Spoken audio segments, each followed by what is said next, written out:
Hello everyone, welcome to today's session. Today I am going to discuss very important topic, that is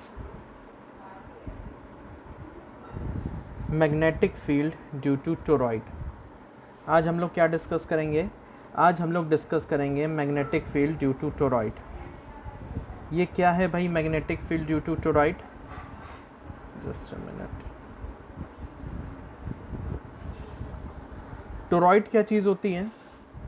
solenoid क्या था? Solenoid ये था कि जैसे ये एक पाइप है, इसमें आपका क्या जा रहा है? वायर जा रही है. अब हमने क्या किया है? इसको हमने बेंड कर दिया है. किस फॉर्म में बेंड किया है? In the form of close ring. किस फॉर्म में बेंड किया है? In the form of close ring. ठीक है, तो a solenoid bend into the form of close ring is called a toroid और टोरॉइडल सोलेनॉइड. किसी भी सोलेनॉइड को हम क्या करेंगे? एक क्लोज रिंग के फॉर्म में हम बेंड कर देंगे तो हमको जो मिलेगा that is called your toroidal solenoid. जैसे for example here you can see the figure of toroidal solenoid. अब ये जैसे फॉर एग्जांपल ये हमारा सोलेनॉइड है, इस सोलेनॉइड को हमने क्या किया है? बेंड कर दिया है. अब ये सोलेनॉइड को हमने बेंड कर दिया है तो ये जो हमारा है ये वायर है, यहाँ से वायर अंदर गया और ये वायर फिर ऐसे लपेटा, फिर ऐसे लपेटा, फिर इसको ऐसे लपेटते हुए हम ले गए और इस साइड से हमने क्या किया? वायर को आउट कर दिया. तो मान लेते हैं कि ये जो आई करंट है यहाँ से अंदर क्या है कि अंदर जा रही है. ठीक है, अब ये आई करंट अंदर जा रही है तो ये मूव करती हुई यहाँ फ्लो होगी, ऐसे फ्लो होगी, ऐसे फ्लो होगी, ऐसे फ्लो होगी, ऐसे फ्लो होगी, ऐसे फ्लो होगी, फिर उसके बाद ये करंट बाहर निकल जाएगी. तो यहाँ पे दो पॉइंट होंगे, एक पॉइंट होता है P और दूसरा पॉइंट होता है Q. क्लियर? एक पॉइंट होगा P और एक पॉइंट होगा Q. तो अब ये जो तुम्हारी करंट है, ये जो तुम्हारा वायर है जिसमें करंट फ्लो हो रही है, इसके अंदर पे क्या होगा? इसके अंदर पे मैग्नेटिक फील्ड प्रोड्यूस होने लगेगी. क्या होगा? इसके अंदर मैग्नेटिक फील्ड प्रोड्यूस होने लगेगी. अब ये जो मैग्नेटिक फील्ड प्रोड्यूस होने लगेगी, इसी की हमको वैल्यू निकालनी है for the toroid. So we shall see that the magnetic field B has constant magnitude everywhere inside the toroid while it is zero in open space. अब मैग्नेटिक फील्ड अगर बाहर की बात करें, बाहर तो कोई भी आपका करंट नहीं है, कोई भी वायर नहीं है, सो that is the open space और यहाँ पे आपका मैग्नेटिक फील्ड क्या है? That is zero. क्लियर? हमारी जो भी मैग्नेटिक फील्ड प्रोड्यूस होगी that will be inside the toroid, that will be inside the toroid. Clear हो गया? Now here you can see the toroid. Clear? यहाँ पे आप देखिए, ये एक हमने टोरॉइड का फिगर बना रखा है. इस टोरॉइड में क्या है? इसमें ये है बेटा कि इसका मैंने एक कट सेक्शन रखा है. क्या रखा है? कट सेक्शन रखा है. कट सेक्शन मतलब ये हो गया कि अंदर हमने 3 लूप को कंसीडर किया है. एक लूप अंदर हो गया, एक लूप इस टोरॉइड में हो गया और तीसरा लूप इस टोरॉइड के बाहर हो गया. They here are the 3 loops. First loop is inside the toroid. ये पूरा टोरॉइड है, ये आप देख रहे हैं, ये जो पेंसिल से पूरा बना हुआ है, दिस इज़ योर टोरॉइड. इसके अंदर एक लूप ले लिया, इस पे हमने दूसरा लूप ले लिया और इस पे बाहर हमने तीसरा लूप ले लिया. So we have considered the 3 Amperian loops according to the situation. तो that is first, that is second, that is third. Clear हो गया? तो हमने इसमें 3 पॉइंट्स को माना है. इस एम्पीरियन लूप में एक P पॉइंट माना है, एक हमें मैग्नेटिक फील्ड निकालनी है. Q पॉइंट माना है जिसमें हमें मैग्नेटिक फील्ड निकालनी है और S पॉइंट माना है जिसमें हमें मैग्नेटिक फील्ड निकालनी है. इनके रेडियस की बात करें तो सबसे अंदर वाले लूप की रेडियस R1 मानी है. इस टोरॉइड पे जो टोरॉइड पे हमने एम्पीरियन लूप लिया है सेकंड, इस पे हमने रेडियस R मानी है और जो बाहर हमने लूप लिया है उसमें हमने रेडियस R2 मानी है. क्लियर? ये जो तुम्हारे डॉटेड पॉइंट हैं वो शो कर रहे हैं, the shows the current is entering in the toroid. Current जो है वो अंदर आ रही है, current is entering in the toroid. और ये जो क्रॉस है वो शो कर रहे हैं the current is leaving from the toroid. मतलब ये हो गया कि जैसे ये कुछ इस तरीके का है, ये इस तरीके का है, so the thumb will show it's this direction. Thumb क्या होगा? वो इस डायरेक्शन को शो करेगा. तो थंब अगर इस डायरेक्शन को शो करेगा मीन्स आप लोग खुद दिमाग लगाइए कि ये टोरॉइड में डॉट से जो है वो करंट एंटर कर रही है. करंट को एंटर करने के बाद यहाँ पे ये जो एरो है, ये एरो आपकी क्या है? डायरेक्शन को शो कर रहा है. That is from the right hand screw rule. That is from the right hand screw rule. ये हो गया इस तरीके से, और this thumb will show the direction of magnetic field, the thumb will show the direction of magnetic field. Clear हो गया। तो ये हमें पूरी वैल्यू, ये हमें अपने डेरिवेशन की ओर प्रोसीड कर रहे हैं। तो हम इसमें 3 केसेस को लेंगे। क्या लेंगे? 3 केसेस। पहला केस इनसाइड द टोरॉइड, दूसरा ऑन द टोरॉइड, एंड तीसरा आउटसाइड द टोरॉइड। क्लियर? पहला इनसाइड द टोरॉइड, दूसरा ऑन द टोरॉइड, तीसरा आउटसाइड द टोरॉइड। क्लियर हो गया। ये 3 केसेस हम इसमें लेंगे। ठीक, तो अब इन 3 केसेस की बात करें, we will take the 3 cases. सबसे पहला केस देखिए भाई, सबसे पहला केस है for points in open space, for points in open space interior to the toroid. ठीक है, इंटीरियर ऑफ द टोरॉइड में जो ओपन स्पेस है उसके लिए हमारी मैग्नेटिक फील्ड क्या होगी? तो उसके लिए मान लेते हैं कि मैग्नेटिक फील्ड B1 है of the magnetic field along the Amperian loop 1 of radius R। Clear? तो वो B1 हमने मैग्नीट्यूड मान लिया मैग्नेटिक फील्ड का, जिसका एम्पीरियन लूप 1 है और उसकी रेडियस क्या है? R1 है। तो लेंथ ऑफ द लूप क्या हो गया? That is 2 pi R1। As loop consist no current, अगर इस लूप में कोई करंट नहीं है। अब जैसे इधर देखिए भाई, अंदर टोरॉइड की अगर हम बात करें तो इस टोरॉइड के अंदर जो इंटीरियर स्पेस है, इस इंटीरियर स्पेस में आपकी कोई भी करंट फ्लो नहीं हो रही है। अब अगर इस इंटीरियर स्पेस में आपकी कोई भी करंट फ्लो नहीं हो रही है तो मतलब मैग्नेटिक फील्ड क्या हो गई? That will be equal to 0, that will be equal to 0। Clear हो गई बात? So that is the length of the loop 2 pi R1 हो गया। So as loop consist no current, तो भाई एम्पियर सर्कुटल लॉ लगाएं। एम्पियर सर्कुटल लॉ क्या कहता है कि म्यू नॉट एन आई की जो वैल्यू है वो B into L1, B1 into L1 के बराबर होगी। L1 किसके बराबर है? That is 2 pi R1। ये एम्पियर सर्कुटल लॉ याद करिए, ये इसके पहले वाले लेक्चर में एम्पियर सर्कुटल लॉ डिस्कस किया है। तो L1 that is 2 pi R1 equal to mu not into 0। तो magnetic field inside the toroid क्या हो गई? That is 0। क्यों? क्योंकि करंट जो है वो अंदर 0 है, दैट इज मैग्नेटिक फील्ड 0। दूसरा, magnetic field inside the toroid, toroid के अंदर की मैग्नेटिक फील्ड की बात करें तो length of the loop that is equal to 2 pi R, और n मान लेते हैं कि वो आपके total number of turns in toroid हैं, और I जो है वो करंट इन टोरॉइड है। तो then total current enclose the loop 2 equal to n into I के बराबर हो जाएगा। क्लियर? तो length of the loop that is equal to 2 pi R, और कैपिटल N क्या है? कैपिटल N आपके नंबर ऑफ लूप्स हैं, नंबर ऑफ टर्न्स हैं, जो कि आपके शो कर रहे हैं किसको? टोरॉइड के टर्न्स को, और आई जो करंट है वो शो कर रही है that is the total current enclosed by loop 2। तो टोटल वैल्यू क्या हो जाएगी? That is n into I के बराबर हो जाएगी। क्लियर? n इंटू आई के बराबर हो जाएगी। फिर उसके बाद एम्पियर सर्कुटल लॉ अप्लाई करते हैं। जैसे ही एम्पियर सर्कुटल लॉ अप्लाई करा तो B into 2 pi R equal to mu not into N I के बराबर हो गया। ठीक है, तो मैग्नेटिक फील्ड की वैल्यू क्या हो गई? Mu not N I upon 2 pi R के बराबर हो गई। क्लियर?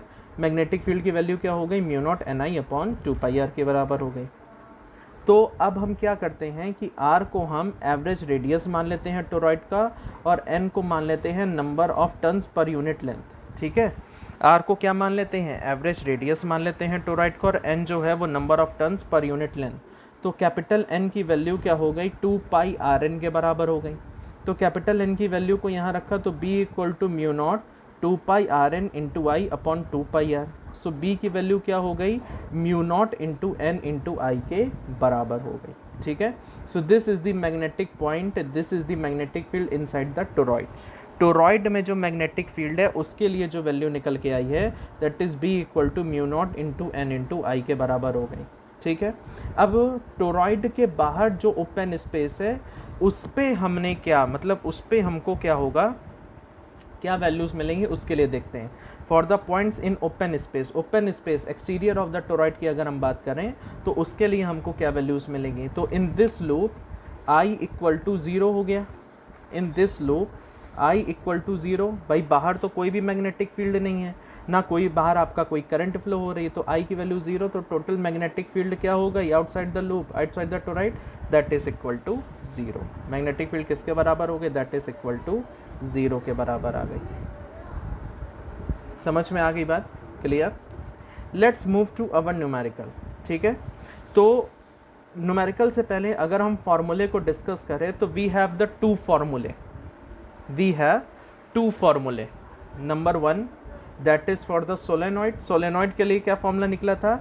सोलेनॉइड देखा जाए भाई, सोलेनॉइड ये रहा मेरा सोलेनॉइड। सोलेनॉइड के लिए जो फॉर्मूला निकला है दैट इज़ योर, ये रहा mu not N I. Solenoid के लिए फॉर्मूला निकला है mu not N I. Toroid के लिए भी जो फॉर्मूला निकला है that is mu not N I. मतलब चाहे सोलेनॉइड में मैग्नेटिक फील्ड हो, चाहे आपकी टोरॉइड में मैग्नेटिक फील्ड हो, दोनों मैग्नेटिक फील्ड क्या हैं? बराबर हैं। क्लियर? दोनों मैग्नेटिक फील्ड क्या हैं? बराबर हैं। ठीक है, तो इसके बाद अब हम इसके क्वेश्चन को डिस्कस करते हैं कि a solenoid coil of 300 tons per meter is carrying a current of 5 ampere. The length of the solenoid is 0.5 meter and has radius of 1 centimeter. Find magnitude of magnetic field inside the toroid. एक solenoid है जिसके अंदर कितने turns हैं? 300 turns पर metre. 300 turns पर metre मतलब n की वैल्यू 300 टन्स पर मीटर है। I की वैल्यू मैंने 5 एम्पियर रखी है, तो मैग्नेटिक फील्ड टोटल कितनी हो जाएगी? Mu not into N into I के बराबर हो जाएगी। म्यू नॉट की वैल्यू क्या हो जाएगी? 4 pi into 10 to the power -7। N की वैल्यू 300 into 5। Answer is 1.9 into 10 to the power -3 tesla. Clear? 1.9 into 10 to the power -3 tesla. इसके बाद force on moving charge in a magnetic field. Force on moving charge in a magnetic field. ठीक, इसके लिए क्या है? इसके लिए ये है कि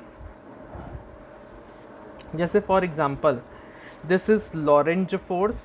ठीक है, हम लोग अब बात करने जा रहे हैं किसी भी कोई भी एक चार्ज है, सपोज कोई भी एक हमारा प्लस चार्ज है, वो प्लस चार्ज जो है वो मूव कर रहा है। क्या कर रहा है? मूव कर रहा है इन द मैग्नेटिक फील्ड। ठीक है, तो अब वो मैग्नेटिक फील्ड में मूव कर रहा है तो उसकी वेलोसिटी क्या है? उसको हम v मान लेते हैं, इसका मैग्नेटिक फील्ड b मान लेते हैं, फोर्स F मान लेते हैं। क्लियर हो गया? तो इसके लिए हमको क्या है? इसके लिए हमको क्या वैल्यू मिलेगी कि जैसे for example F is proportional to, experiment हुए तो एक्सपेरिमेंट में F is proportional to B, F is proportional to Q and तीसरा F is proportional to V sine theta. ठीक है, F is proportional to V, B, F is proportional to V sin theta and F is proportional to Q. Clear? जो force लग रहा है वो experiment से इन तीनों चीज़ों के लिए क्या है? बराबर है। तो इसके लिए अगर तीनों एक्सपेरिमेंट करेंगे तो तीनों से हमें क्या है? F is proportional to Q V B sin theta. So F equal to K into Q V B sin theta के बराबर हो गया। K को हम 1 मानते हैं, F की value Q V B sin theta के बराबर हो गई। अब साइन थीटा को हम क्या करेंगे कि इसके अंदर हम मतलब उसको क्रॉस प्रोडक्ट में हम इंसर्ट कराएंगे। जब क्रॉस प्रोडक्ट में हमने इंसर्ट कराया तो हमारे पास फॉर्मूला क्या आ गया? Vector F equal to Q into vector V cross vector B के बराबर आ गया। This is very important. Magnetic field, Lorentz force in the magnetic field, ये Lorentz force in the magnetic field के बराबर हो गया। Clear? Where F is called Lorentz force magnetic, Lorentz for magnetic मतलब मैग्नेटिक फील्ड में जो Lorentz force है। अब अगर ये हमारे फोर्स की वैल्यू हो गई, समझ में आ गई इतनी बार? सिंपल से हमने चीज़ बताई। क्या हमने बताया? यही कि कोई भी हमारा प्लस चार्ज है वो इसमें हमारे वेलोसिटी से मूव कर रहा है, तो ये हमारा वेक्टर B हो गया, ये हमारा Q हो गया, ये हमारा F हो गया। तो हमारा F की वैल्यू जो है वो तीन चीज़ें पे डिपेंड है। F is proportional to Q, F is proportional to V, F is proportional to V sine theta. So that is equal to Q into vector V cross vector B के बराबर हो गया। ठीक है, अब अगर इस फोर्स को हम क्या करेंगे? फाइंड करेंगे। Rule for finding the direction of force, उसको फाइंड करने के लिए हम लोग पता करेंगे फ्लेमिंग्स लेफ्ट हैंड रूल को। फ्लेमिंग्स लेफ्ट हैंड रूल क्या था? ये वही देखिए आपके सामने फ्लेमिंग्स लेफ्ट हैंड रूल हमने बना के रखा है। सो दैट इज़ फोर्स, ये हो गई आपकी मैग्नेटिक फील्ड और ये हो गई आपकी वैल्यू ऑफ करंट या हो गई आपकी velocity. If the thumb shows the value of force, इधर देखिए भाई ये है, if thumb shows the value of here, if thumb shows the value of force then it shows the value of magnetic field and it shows the value of current or velocity. So it is all about the Fleming's left hand rule. इसके बाद correct हमको मिलता है that is Lorentz force. Lorentz force क्या होता है कि the force experienced by a charge particle moving in a region where both electric and magnetic field is present is called Lorentz force. ठीक है, लॉरेंज फोर्स क्या है कि वो फोर्स जो कि एक्सपीरियंस करता है हमारा positively charge particle moving in a region where both electric and magnetic field is present is called Lorentz force. ठीक है, वो फोर्स जो कि आपके मैग्नेटिक और इलेक्ट्रिक फील्ड दोनों में प्रेजेंट रहता है, दोनों में ये फोर्स रहता है, that is called your Lorentz force. Clear? In electric field vector F E equal to Q into vector E के बराबर आ गया, और in magnetic field F M equal to Q into vector V cross vector B के बराबर आ गया। तो लॉरेंज फोर्स क्या हो जाएगा, vector F equal to vector F M plus vector F E के बराबर आ गया। तो एफ एम की वैल्यू क्या हो गई, that is Q into V cross B plus Q E के बराबर, क्यू कॉमन तो E plus vector V cross vector B के बराबर। So this is the value of Lorentz force in this value, in this equation. Clear? This is your Lorentz force. समझ में आ गई बात? क्लियर? भाई बहुत लोगों की कंप्लेन है, मैं थोड़ा क्लियर करना चाहूँगा बात को, कि बहुत लोगों की कंप्लेन है कि सर आपकी वीडियो क्लियर नहीं दिखाई देती है। बेटा आपको हम लिटरली अगर कोई चीज़ बताएं, अभी शायद ये है आपकी 16 मिनट 29 सेकंड की मैंने वीडियो अभी आप लोगों की एक्सप्लेन करी है फ्रॉम दिस नोट्स। ठीक है, मैंने 16 मिनट 29 सेकंड की वीडियो अपलोड करी है, अपलोड करने जा रहा हूँ। ये वीडियो आपकी 300 MB की होगी। ठीक है, 300 MB की होगी, जो कि मैंने अभी आपको एक्सप्लेन करके दिखाई है। बेटा ये 300 MB को अगर मैं सीधे व्हाट्सएप पे डालूँगा तो आई थिंक वो आएगी नहीं। तो इसके लिए सबसे बढ़िया तरीका बेटा मैं यही रखता हूँ कि I upload this video on YouTube and from YouTube I make the link and send it to you for your better convenience. Clear? तो इसके लिए बेटर यही है बेटा कि थोड़े आप लोगों को बेटा एफर्ट्स करने पड़ेंगे, और मुझे कुछ नहीं कहना, आप लोगों को बेटा थोड़े एफर्ट्स, बेटा अपने तरीके से थोड़ा एफर्ट करोगे ना तो उसके लिए हम लोग को ज़्यादा खुशी होगी। हमें लगेगा कि अगर आप ज़्यादा एफर्ट कर रहे हो, कोई वर्क नहीं भेजता। 2-3 स्टूडेंट्स को छोड़ के जो पहले भेजते भी थे वो भी उन्होंने भेजना बंद कर दिया। द रीज़न कोई नहीं है, रीज़न ये है कि आप लोग थोड़े इनसिंसियर हो गए हो, आप लोगों के अंदर सिंसियरिटी ख़त्म हो रही है। मैं ये चीज़ आप लोगों को समझा रहा हूँ क्योंकि बेटा ये 12th है। Do not favour that 30% course is vanish. 30% course का कोई मतलब नहीं है, ये समुंदर है। समुंदर से 2 लोटा 1 बाल्टी हम पानी बाहर निकाल लेंगे तो समुंदर को कोई फ़र्क नहीं पड़ेगा। वही 30% कोर्स समझ लो कि 70% कोर्स से 100% कोर्स से 30% निकाल लिया तो 70%, अरे 70% जैसे हमको बहुत आता है बेटा, वो भी बहुत डिफ़िकल्ट है। सब बेसिक्स सब रखे, जो मोस्ट इम्पॉर्टेंट वाले थे वो 2-3 टॉपिक्स हटा दिए। समझ में आ रही बात? सो प्लीज़ बेटा कोऑपरेट करिए क्योंकि ये बेटा बहुत ज़रूरी है and it is only beneficial for you. हम लोग इतनी मेहनत कर रहे हैं बेटा, आप लोगों के लिए खुद मैं इतनी मेहनत कर रहा हूँ, तो इसके लिए आप लोग का फ़र्ज़ बनता है कि आप लोग भी इसके लिए मेहनत करें। अब आप टाइम देख सकते हैं बेटा, अभी समय 12 बज रहे हैं रात के, and I am uploading this video because ये डिलीवर करना है मुझे कल आप लोगों को। समझ में आ रही बात? क्लियर हुआ?